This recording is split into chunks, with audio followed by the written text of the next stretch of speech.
Welcome to the Connectable podcast. The Connectable podcast starts in 3, 2, 1. All right, man, here we go. So today's guest is the host of the Full Circle Show and the founder of Odysy Media, Ulises Garcia. What's going on, man? How you doing? How you guys doing, man? Like you said, man, it's we've been following each other on social media for such a long time, and now it's time to finally connect. It was crazy because when I started my podcast, you just don't know until you dive into it. It's like how many other podcasts there are, at least in Sacramento, and how many other people are doing their thing. And I just connected with a few other people through their podcast as well, and it's a good way to just meet dope people and connect with them. So thank you for having me on. Yeah, man. No, I couldn't agree more with the whole podcasting thing, because I mean it's been around. I've been listening to podcasts forever.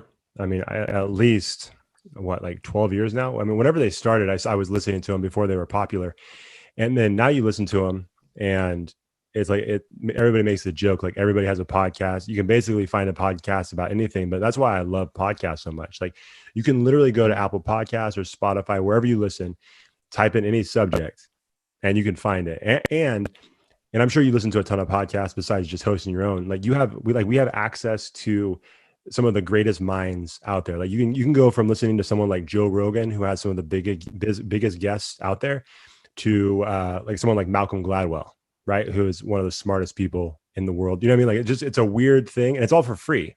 Like you don't have to pay for, I mean, it's a little different now, right? There's some subscription stuff that they can do, but for the most part, these podcasts are free.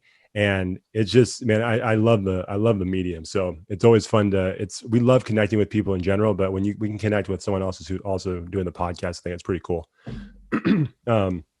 So, that being said, it's, we always like to start off the show because it's called Connectable, and we like to explain how we're connected to our guests. This is actually our first time meeting. Like we said, we've followed each other for a little while, but that's pretty much the extent of the connection. I think if you look at our mutual connections, there's quite a few because we're both in Sacramento. And yes, sir. I think some of the people that we've had on our other podcast, the Character Combine podcast, are connected to you and probably work with you quite a bit. And then obviously this Connectable podcast, same thing. But it's pretty simple. That's how we're connected. It's just through social media. So definitely excited to hear more about your story. And I think that's kind of where we'll start, man. So tell me a little bit about Odysy Media, your company, and then tell me about how you got started in podcasting and then why you started podcasting. Yeah, so Odysy Media is my way of taking my freelance work into an official umbrella as a business, right? I wanted to create something that was just bigger than doing work under my name. I wanted to make it an organization and invite people to be a part of that. Hence why the name I called Odysy, because we're on this. It's a journey, really. I see it as a journey. We're doing projects together and we're working with clients and different contractors and subcontractors, right? So it was just kind of a mindset shift, because when COVID started, I was doing a bit of freelance work and everything like that, but obviously it had a big impact on a lot of industries. So I wanted to understand a little bit more about the business side of things, of how my skills as a videographer played a role in the bigger picture. And I kind of got more into business development and things like that, and decided that I wanted to officially start Odysy Media and do work under that umbrella. On to the podcast and Full Circle Show. That was a way. So there's two reasons why I started that. One was just being able to tap into the mindsets of people that are doing their own thing and are being consistent about it and are growing and showing progress. And the other one was I was able to share the stories of people and the experiences that come along with that consistency and that growth, and hopes to inspire people who are maybe just getting started, or maybe feel like they have hit a plateau, so just having those full circle moments from that you may not have imagined when you first started to then experiencing them in real life. And it's that just hearing those stories inspired me. So that's what I hope to do, with the podcast and sharing stories of other artists as well. Yeah, I love that. Yeah, it's such a cool concept, and I love that you're connecting with artists. I think even in your IG bio it says, excuse me, the artist podcast, which I love because I think there's so much knowledge and so much insight we can gain from people who are creatives, and not just about the craft that they find themselves dealing with, but like also the business side of things, and just ideas about how to better yourself in life. I think artists have such a unique perspective and how they express that to the world that I love that you have a platform for artists to kind of share their stories. And I gotta say, man, like I'm jealous of the way your podcast looks too. Like your set, your studio. Like as you can see, I'm just in my my office here with stuff on the ground and just random books behind me. But like I look at yours, I'm like, dang, it looks pretty dope. So each time I see it, I get a little jealous. I'm excited for you, but I'm a little jealous of how that looks, man. So yeah, I just switched to a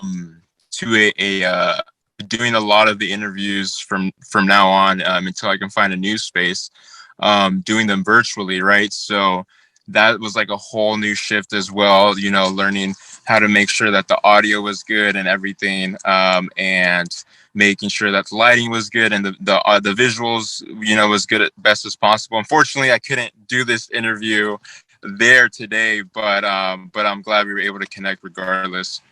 Yeah, for sure. I'm not gonna lie, man. I'm kind of glad that you're not doing it from your normal studio, because I would have felt bad this entire time. You know what I mean? I would have felt self-conscious this entire interview. I couldn't have focused. It just looks that good. There's a couple of podcasts out there that are local that I'm like, man, it's impressive. But again, that's the cool thing about the podcasting, man. It's come such a long way. You don't need a crazy setup. You can really do podcasting from your phone if you wanted to, and it could actually sound pretty decent. And then you could just only go up from there, which I think is a cool thing. And I was going to mention, since you do have a podcast specifically for kind of picking the minds and the brains of artists. We were talking to, I don't know if you know Charles Velasco. We were talking. Yes. He runs the Life in Sacramento Instagram page, and he's a realtor as well. But we were talking, and their whole thing is highlighting different things in Sacramento. And he was asking us a question about how, like, did you expect Sacramento to be like this 10 years ago? And I was telling him, I said, I think the craziest thing for me is now when I look at the people in Sacramento, the connections that we have, there's a lot of really cool people, really cool, talented people here in Sacramento. And I think at one point in life, because I grew up here in Sacramento, basically. And you kind of get to a point where like, you assume that you have to go to a big city to find the most creative people. And whether it be LA, San Francisco, New York, you think that, okay, that's where the most creative people go. And then now when I look around and I get more connected to the city, I'm like, man, there's actually really, really talented people here in the Sacramento area. And I had no idea. So, who are some people that inspire you, whether they're here in Sacramento or maybe beyond Sacramento? But I imagine there's some people here in the city that you are inspired by as an artist. Yeah, no, for sure. So I think straight off the bat, is I'm going to shout him out. Will Thompson. He runs Good Ink, and he hosts the Good Ink meetups and events. So I'm not originally from Sacramento. So when I came here, just a photographer, just kind of starting, not knowing anybody at all, and just trying to just work on my craft and get better every time. It was those Good Ink meetups that allowed me to, one, network, but then also to consistently on a weekly basis practice my photography skills. And, just having that platform and creating that platform for, again, just beginners to intermediates to people who have been doing this for years. That's dope. And it's a huge resource that has helped me just connect and really get my jump into meeting a bunch of people from Sacramento. Second would be my buddy Teddy, Caravan Film Cruise. He has helped me a lot with filming.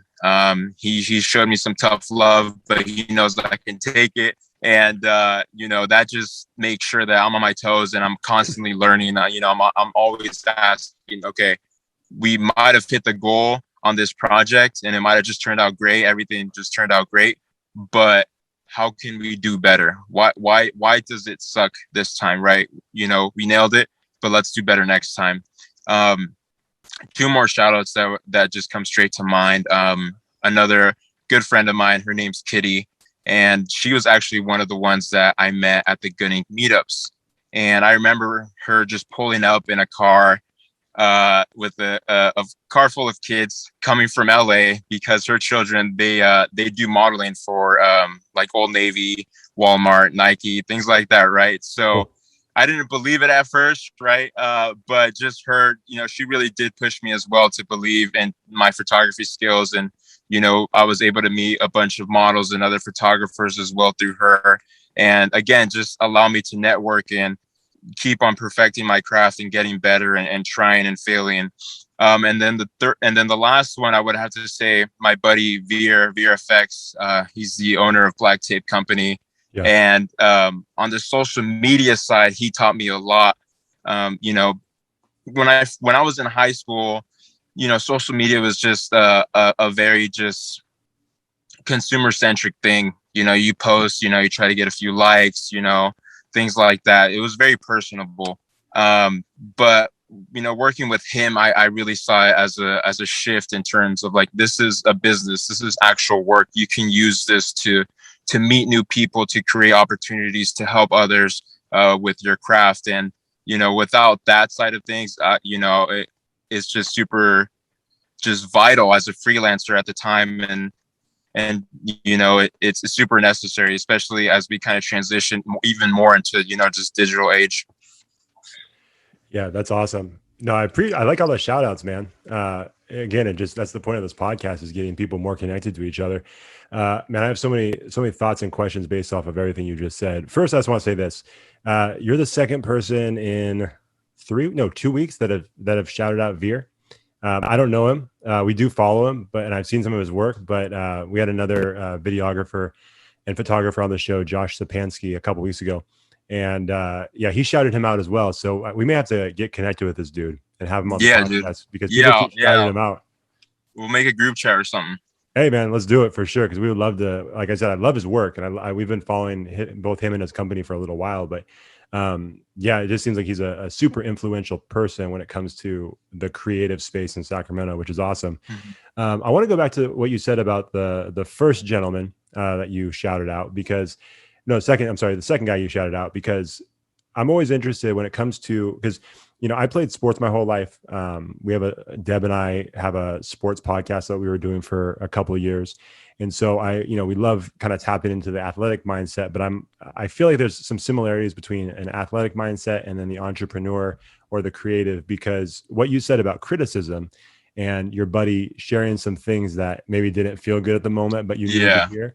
Man, I think that's so important to the creative process. But it also sucks, because I think, and you tell me if I'm wrong, because I mean, even for me in this podcast, like I have a few people, like my brother's one of them, and he's been on this podcast a couple of times, but he'll tell me things about like certain episodes, like, I don't know if that question was great, or I don't know if this was good. And at the moment it's like, man, that kind of sucks to hear. But in the end, it's like, no, you're right, I need to sharpen some things. So for you as a creative, like, what is that like? How do you receive criticism? Do you receive it pretty well? Because I know for someone who's creative, it's a weird thing, right? Because it's a personal, like when someone's critical of your work, it feels like a personal attack, because your work is kind of a part of who you are. It's your vision. So like, how do you handle criticism? And then how long did it take you to get to the point where you handle it like you do now? Yeah. So exactly how you said, as a creative, it can be super hard because you are so attached to your work. And that's how it was in the beginning. I was very attached to my work, and I took it, and I would apply it, but it wasn't as easy as it kind of got over time. Over time, I learned that, especially with client projects or projects that aren't personal projects, that we're working towards a certain goal and trying to hit that goal. And whatever feedback or whatever teamwork we have to do to achieve that, we'll make it happen. And that allowed me to realize a little bit to detach from the results, detach from the work, that the work was bigger than us, that we're just part of it. We're just laying the bricks to something bigger than us. And when I kind of looked at it like that, I was okay. It's not attacking me. It's just attacking it's just feedback for us to make sure that we hit the goal that we set forth as a team, and as a relationship with clients and things like that. So really just detaching myself. And honestly, dude, I was honest, like I would say the past 6 months where like it really started getting consistent, where I would I would ask for feedback now, and my buddy Teddy, he does the same thing. Like he'll send me something, he'll send me a video, he'll send me a script, and he's like, okay, tell me what sucks about this. Why does this suck? Right? What did I do wrong? And I think that's super important. The faster you can get to that, the faster you can just ask for feedback, ask questions, the faster you'll learn. Oh yeah, absolutely. Well, I think it's always nice. Like I think most of us would be lying if we said we didn't enjoy receiving the praise, we didn't enjoy receiving the applause when we put out like a dope piece of art.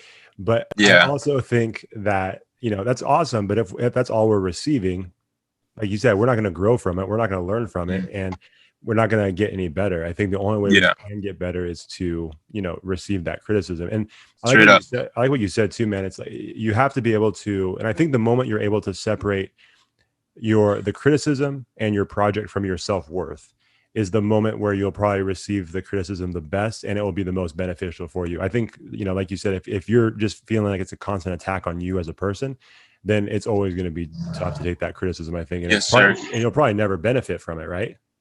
Yeah, exactly. So let me ask you this, kind of in the same direction, as far as criticism, working as an artist, having people judge your stuff, and you kind of alluded to this a little bit about your friend Teddy, but what does it look like? And I've said this the last couple of podcasts, when people put out a work, whether they're writing a book, whether they have some kind of piece of music. I have known people that wrote a book and will send it to no one, and they just put it out there. It's like, you didn't have anybody critique this. That's probably not good. And then you have people that I know that sent it to like everybody they knew, and I'm like, that net's way too big. Like you're probably not going to have the best feedback. It's too much feedback. So for you, like, how big is your circle of critique? Like when you do a project and you're passing it around to people to say, hey, what do you think about this? Like, do you keep that circle pretty small? Do you have a few trusted people? Like, what does that look like when it gets to that point and you're ready to put something out? Yeah, I think it just varies from whatever I'm putting out, or whatever I'm asking for feedback on. It depends. Most with video work and things like that, it involves the team that's involved on the project, and even the clients as well. The point of contact. So I would say like a handful of people per project, per video, whatever it is that we're making. Got it. It's, as you were talking to, man, it's interesting to me because I don't know about you, but and I think this is the case for most people, when you're in school, especially like in high school and some in college, you do these group projects, and most people are like, I can't stand doing these group projects. Like, I want nothing to do with it. Let me do my own thing. Let me get it done. Like, I don't want to rely on other people. But then you get into the real world and you're doing, you're in the career path that you kind of have no choice. But like, it's almost like every project, you're kind of doing a group project, right? Because you have to, at the very least, you have to work with you and the client. And maybe there's a few people on the client side, or maybe there's a few people that you have to work with on the creative side, and then the client. It's like you're constantly doing group projects. So maybe there was more to that group project thing than I realized when I was in high school and college. But do you find that, like, was there a learning curve on how to deal with, the clients and what they want? Because I'm sure that, we're not going to call anybody out, but I'm sure not every client is the easiest to work with and can make you like go home every night and just want to, pull your hair out. So like, how do you deal with all that? And like, how long did it take for you to get to the point where you're like, okay, I know how to navigate the waters of working with clients, even if they may be difficult? Yeah. In the beginning, a big realization was, again, we're not making this for ourselves. We're making this for the client. At the end of the day, they're paying for it. It's their project. And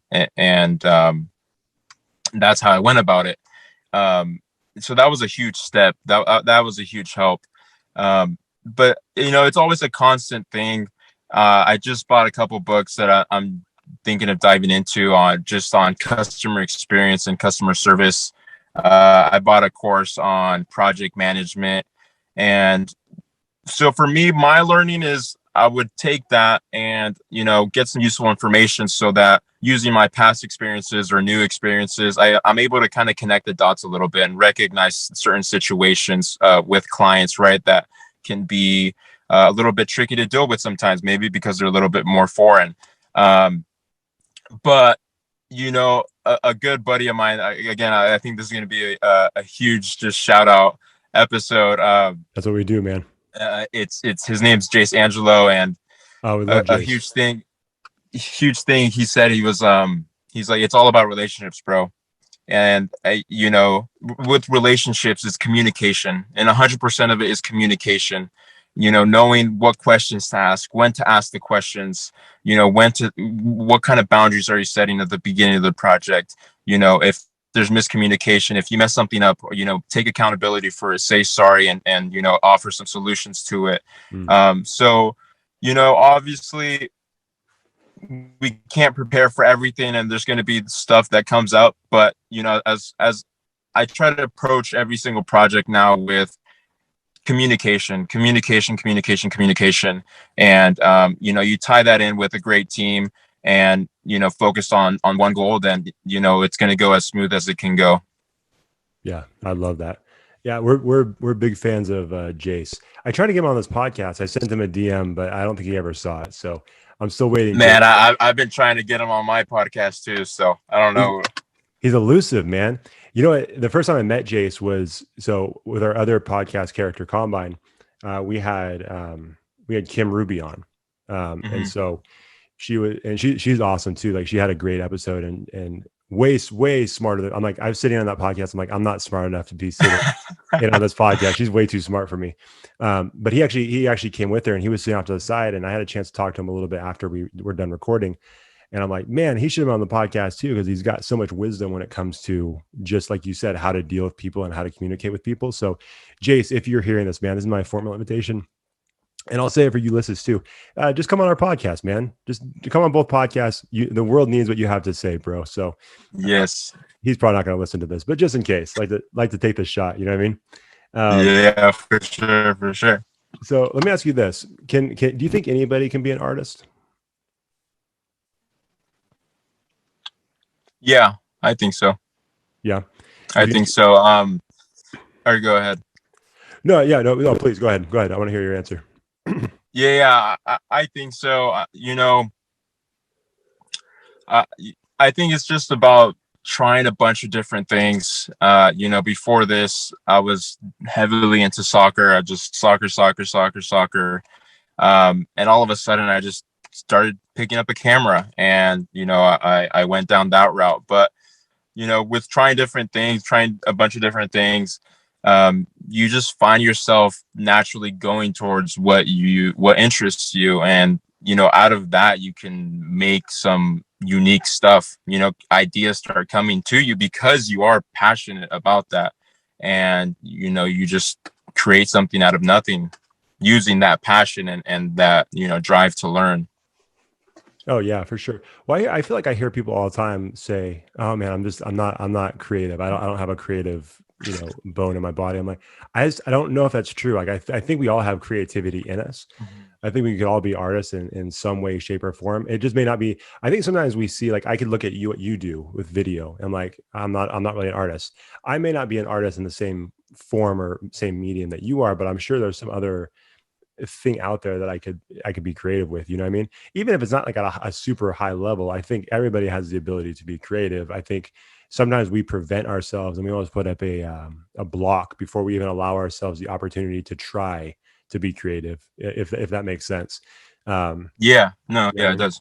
And so I think, and again, I think going back to the whole podcast thing, I think it's cool to, have conversations like this and hear from different people, because I don't know about you, man, but over the years, I've learned about a lot of brands, a lot of organizations, a lot of really cool people because they were just talking to someone on a podcast. Not even, anything deep. They were just having this conversation. I'm like, man, that's pretty cool. I'm inspired by what that person said, and then I kind of, 5 years later, I'm still following that person and the cool work they're putting out. So, sometimes I think it's just a matter of, I think in a moment you can get inspired by something, and then I think it sparks that creativity. But Yep. that being said, as a creative, what I'm sure you've run into a creative block before, or those moments where you're just, like I said, ready to pull your hair out because you're like, I just can't get this concept. I can't quite put this thing together.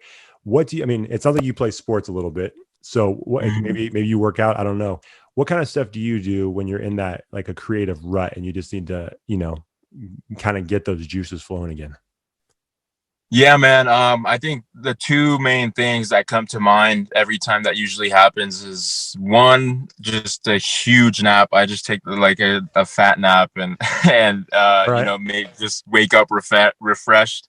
And then two would be, at least for me, what works is hiking. Just kind of taking a day or two, just getting away from the computer or whatever it is that I'm doing, and just, I don't know, just a nice reset. um and then those are the ways that I kind of reset, right? One's a little bit more short term, and the other one's, a couple days away from the house, or just not doing anything, just kind of chilling and working on some other things that really just allows some creative juice to flow back in. I love that. Man, if you kind of combine those two things, take a nice long hike and then come back and take a nice long nap, like you Yep. might be like the next Christopher Nolan. I don't know. It might just Even be, more stuff might come to me, man. Just it might be too much like creativity Straight up. overload, man. Straight uh, up. wait, man. So I mentioned Christopher Nolan. I'm a big movie fan, and I'm guessing you are too, as being a videographer. When you look at music videos, or when you look at movies, are you able to enjoy them, or are you basically like just picking them apart? Every time you see a scene, are you dissecting how they did it, or thinking about the method they used? Yeah. If I really pay attention and like want to get into it, I kind of get piggy like that. And kind of dissect how you said. But if I just want to enjoy, then I'll just kind of sit back and just kind of follow with the story. I think a good movie allows me to just forget about it and not pay attention to the lighting or the framing and things like that. I think a good movie will kind of really like just pull me into the story and allow me to enjoy it. Okay. Yeah, I asked another videographer that same question. He basically gave the same answer. I'm gonna get someone one of these days basically saying like, yeah, I can't help myself. I can't even watch movies because every time I watch a movie, all I'm doing is dissecting it like a college football coach. You know what I mean? Um, I've been reading a lot of more screenwriting and kind of get into more branding, storytelling books lately. So that's another thing that I've kind of been, I guess, more dissecting, the story, seeing who's the main character, what do they want, what's stopping them from getting there, hmm. how do they get there, things like, I'm kind of looking more at it like that, like right now. But like I said, regardless, I think a good movie still pulls me into it. Yeah, no, I agree. So I've got to know, man, what's your favorite movie of all time? And then what's your favorite TV show? Um, Favorite movie is going to have to be, man, I just had it too. What is it? I think it's Land of God. Oh, okay. I haven't seen that one. I think it's Land of God. I could be messing up the name, and I just had it, but just the way it's shot, and the story behind it also involves a photographer, so that's an extra plus. But just Yeah. the story behind it, and so that's kind of what attached me to it. Favorite TV show, man, I don't. Let's see. Favorite TV show. I don't really watch TV shows, if I'm going to be honest with you, man. Yeah. I'm kind of with you. I'm not a huge TV guy either, but there's like Yeah. usually when I watch a show, if I start watching a show, usually I'm hooked. Like, man, when I started watching like Breaking Bad, was hooked on Breaking Bad. Plus, just like the creative storytelling and the way they shot, so many of those scenes, like just grabbed me too. Mhm. But what about music videos? Do you watch a lot of music videos to pick up on different techniques and things like that, or not so much? Yeah. A favorite director of mine. His name is Edgar Estevez, and Okay. I found out about him because he shoots like all the music videos for one of my favorite music artists, which is Russ, and just the way that they grew. When Russ was barely, on the come up, Edgar hit him up. He's like, "Yo, like, let me shoot everything. Like, I'll shoot it for free." Yeah. And they just grew together. They just grew together. As a music artist, as a director, they just kept on growing together. And I mean, Russ obviously, is a mainstream artist right now. He's well known. And then Edgar, he just started his own production company, which is blown up. I mean, he's working with all kinds of artists now. So just seeing that growth together as one of my favorite artists, and then kind of falling in love, quote unquote, with Edgar's work a little bit more. It's just dope to see that progress. That's yeah, I'm glad you said that, man, because that's an interesting thing, and I would love your perspective on that too. Because sometimes, like, obviously you have, excuse me, you have actors, and they seem to work a lot with certain directors, right?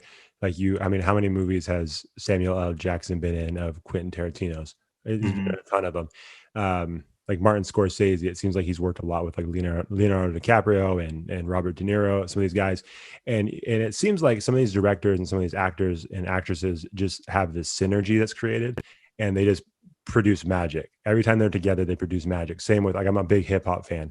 Sometimes you get these artists that when they make a song with a certain producer, it just hits different than any other combination of rapper and Yep. producer, you know what I'm saying? Yep. So, like, I'm sure you've had some clients where you work with, and it's just like it's flawless, right? Like, it's just seamless, it's easy, it's effortless. Like, what is that feeling like when you connect with someone and it just seems like everything is you guys are in step with each other and just of the same mindset, of the same vision? Like, that's got to be a good feeling, right? Yeah. 100%.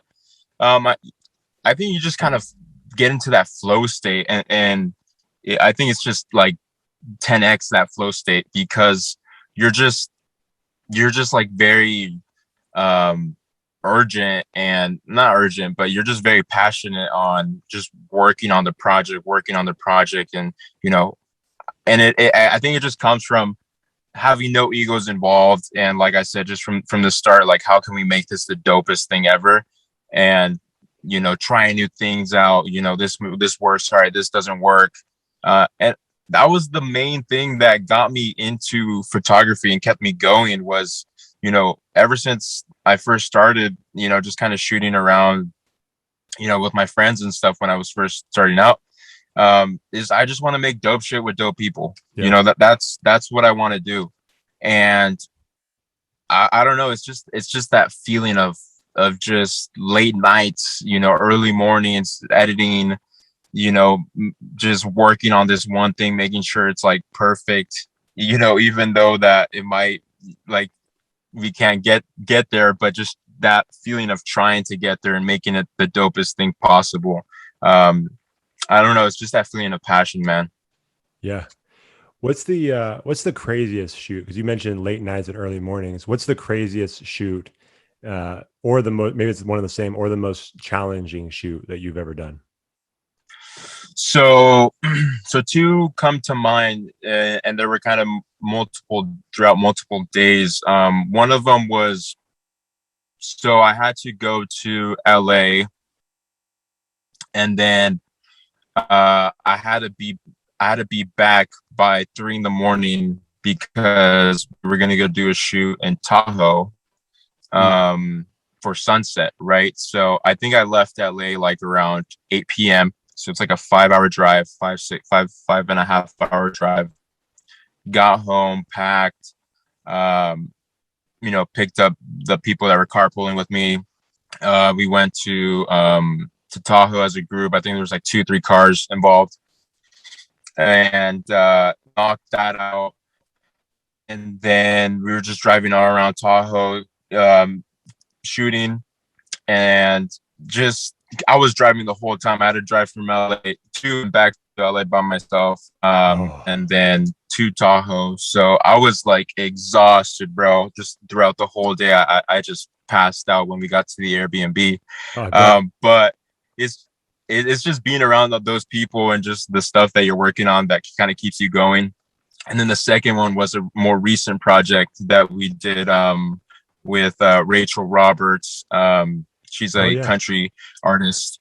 And so Yep. we went to Joshua Tree for I think it was 2 days, 2 days, one night. I don't know what I was doing before that. I think I had a shoot before that. So again, it's mostly just the traveling that kind of gets to me. Sure. But when we start filming, when the cameras are rolling, when we're working on set, that kind of goes away. And then it all just kind of hits you like a train when you're done. Yeah.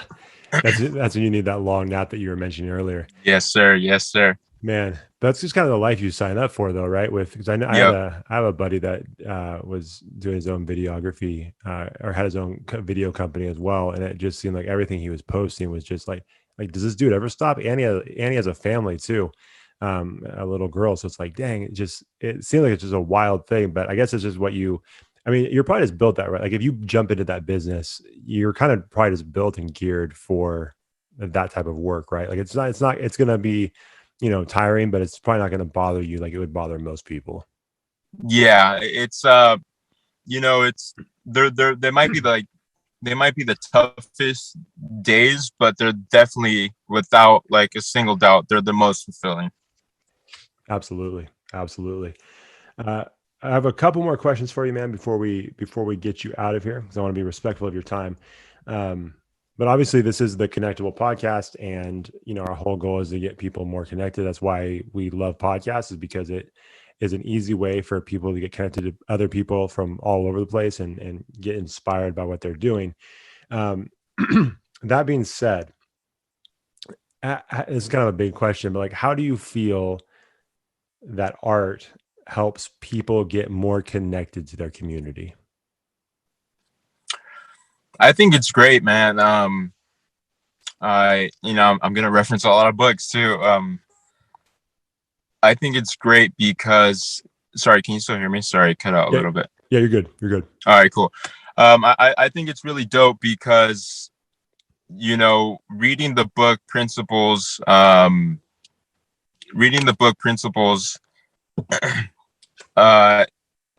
Ray Dalio says, one of the main things that we look for is community, and being able just to connect with other people that are creators, or maybe just fans of your work. I think it's really dope, and it allows you to get feedback from them and grow and just meet good company, man. I think it's really great, just the ability to connect with people that are near you, live near you, or live away from you. And the internet has just kind of exploded that, and I think it brings people together. Yeah, I completely agree. Yeah, and it's such a cool thing, because I think people can, like you said, through the appreciation for your art, or maybe they're inspired and they want to reach out because they're interested in getting into that same field that you are. There's a bunch of ways that I think art helps us connect. So, man, I agree with everything that you just said. So last question for you, man, before we get out of here. And this one, man, I'm gonna be honest. I almost don't even want to ask this question, because I feel like you've already provided so many resources, but I'm going to ask it anyways, because this is how we end the show. We like to call it our connection suggestion, and it could be a brand, person, it could be a restaurant, organization, something or someone that you feel like we should be aware of and be connected with. So give them a little shout out here at the end. So if you have a couple of things, that'd be great. Yeah. I think the people at Calibus, my homie Devin works there. He's a content creator there. I think the people at Calibus, they're doing some dope work. With their podcast, they got started as well. Okay. And Honestly, dude, just the people that I mentioned at the beginning of the show, they've had such a huge impact on me. They're definitely people that just, I don't know, they're different. They stand out. And I always say that I'm a result, of the people that I hang out with. And, they've had such a big influence on me and have helped me grow so much indirectly as directly. Kitty, Veer, Teddy, all of them, Will Thompson as well. I definitely recommend you should reach out to them and get them on. Perfect, man. Sounds good. We'll be tagging them in our post once we put this episode out. Veer's gonna be like, "Why do you keep tagging me?" It's like, well, man, you keep inspiring people, so I don't know. I don't know how to help you, but that's on you, man. Stop inspiring people, and then we'll stop tagging you. So, yeah, man. So, where can they find you on social media? And then also, when does your podcast release each week? And then where can they find it? Yeah. So you can find me. My personal Instagram is Ulises.media, ULISES.media. You can find my company's page, Odysy Media, at ODYSY Media on all platforms. And then Full Circle Show is the podcast that I host, Full Circle Show on all platforms as well. Right now, I'm consistently dropping new episodes every Sunday. And then throughout the week, I drop another episode because we are trying to hit 100 episodes by March 2022. Oh, where are you at right now? I think I'm at 28, 29, around there. Okay, you're on your way, man. That's awesome. That'll be a fun one. Are you thinking of some creative ideas for that episode 100? Man, I don't know.